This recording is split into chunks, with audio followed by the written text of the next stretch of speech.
Em visita ao Vaticano no dia 15 de maio, o senador John Kerry declarou que o Papa Francisco é a autoridade moral nessa luta pelas mudanças climáticas. Há uma agenda norte-americana de combate às mudanças climáticas. E dentro do calendário desse pessoal, existe uma reunião marcada com representantes de vários países para novembro desse ano. John Kerry foi ao Vaticano justamente pedir a ajuda ao Papa e a sua presença nessa reunião. O que tudo isso significa em termos de profecias?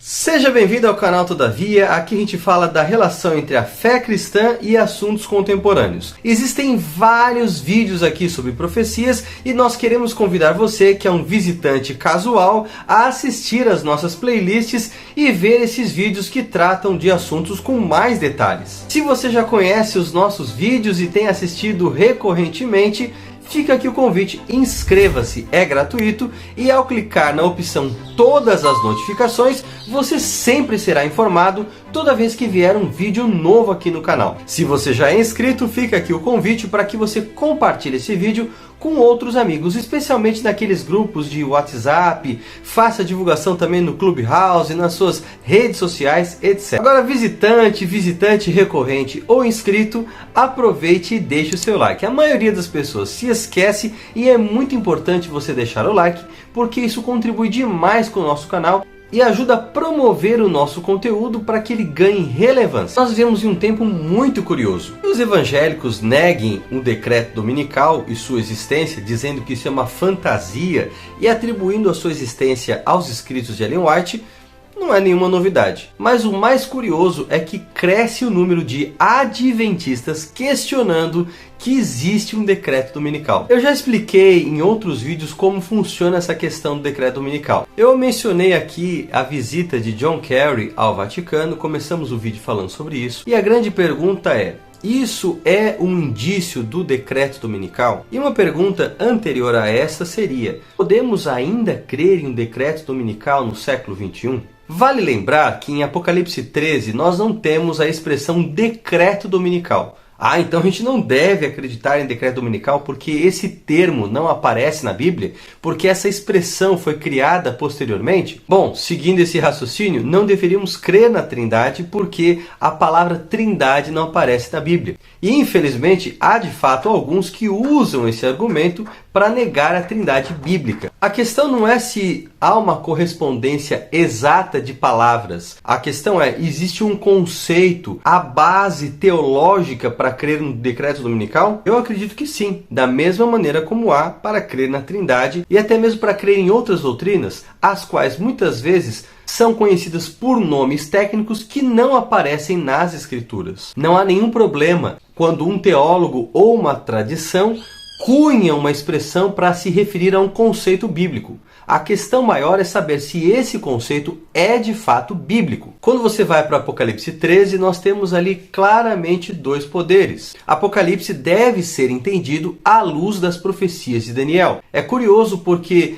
em ambos os livros você encontra poderes perseguidores em tempos bem parecidos, expressos em linguagens aproximadas, simbólicas, e esses poderes perseguem o povo de Deus por um determinado tempo e também atacam a própria lei de Deus. É interessante porque Apocalipse 12 a 14 existe toda uma seção que fala do conflito nos últimos tempos. Dentro dessa seção há uma ênfase bem grande relacionada à lei de Deus. Por exemplo, Apocalipse 12:17 fala que o dragão vai perseguir o descendente da mulher, a semente da mulher, ou seja, o remanescente. E esse povo tem duas características: eles guardam os mandamentos de Deus e têm o testemunho de Jesus. Interessante como os mandamentos vão sendo referidos em Apocalipse 13. Porque João tem um background do Antigo Testamento. Quer dizer que para entender o que ele escreve, você tem que entender muito bem o Antigo Testamento. O leitor que tem o Antigo Testamento em mente vai ler aquilo que João escreveu e vai pensar: opa, peraí, isso se relaciona com tal parte da Bíblia. Em Apocalipse 13, nós percebemos várias correlações com os 10 mandamentos. Por exemplo, no verso 4 de Apocalipse 13, se diz que a besta foi adorada.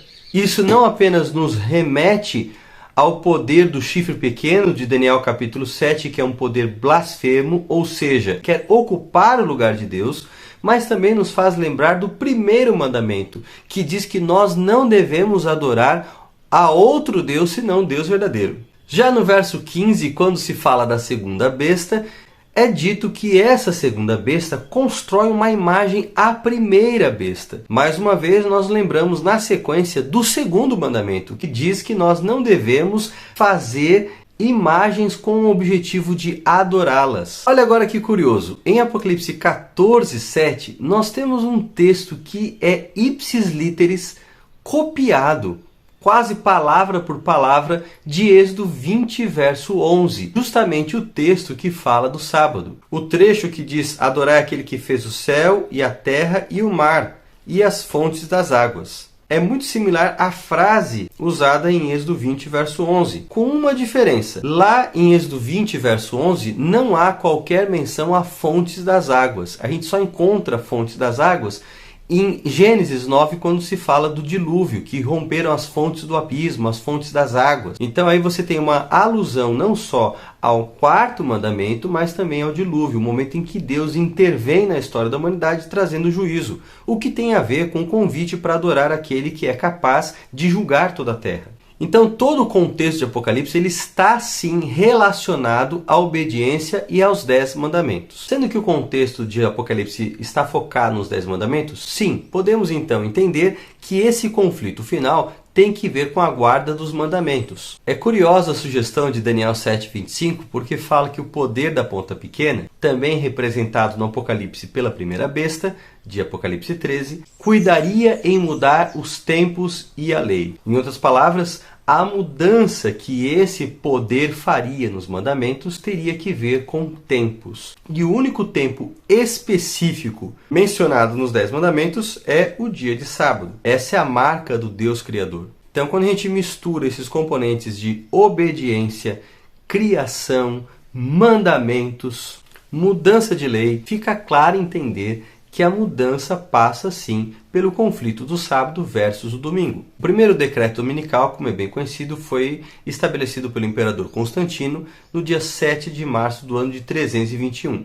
Portanto, esse decreto ele tem natureza secular, mas também se passa no âmbito religioso, uma vez que o imperador, de alguma maneira, tinha muita influência na igreja. Ele também é conhecido porque havia transformado o cristianismo na religião oficial do império para unificar o seu exército e o próprio povo que estava dividido por natureza religiosa. Ao contrário dos seus predecessores, Constantino não tenta mais perseguir os cristãos, mas legitimar a sua religião a fim de que assim o império ficasse unificado.